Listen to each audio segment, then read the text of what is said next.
putra tujuan tapegot bukunya. Jadi na tujuan ji di antara ji le tujuan mah hanara tulis mandung. Jadi na akuntabilitas dan transparansi. Jadi akuntabilitasnya pertanggungjawaban dan transparansi.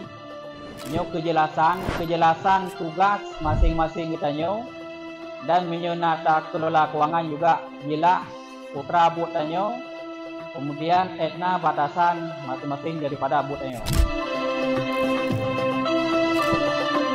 Seorang guru wajib menjaga nama baik Dayak ketika berada di luar Dayak dengan cara menjaga sikap dan tutur kata dalam pergaulan. Membawa sedekah satu manyang emas dalam kurung harga 3.200.000 dengan ketentuan Tuan guru yang pernah mengajar sebagai guru tetap.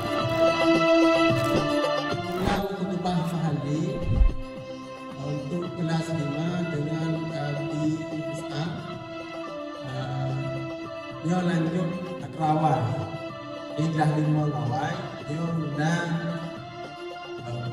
Kutubah Mahalli khusus Kutubah Bali dengan tiap 5 waktu sembahyangan dipastikan hari bekerja. Oleh pihak asrama waktu kala gubi ini dipastikan legonya Patundro anu Nidrone dicung balik. Seluruh masyarakat Dayak diharuskan mematikan lampu bilik pada jam istirahat malam, yaitu puasa leblum. Jadi talabah yang memang na kemampuan bakat khusus dalam baca tilawah, nyo kaleng kamu cek, nyan talabahnya akan geperno secara khusus. Yang keenam, les pengajian Ba'da Majelis 1 yang diasuh oleh direksi.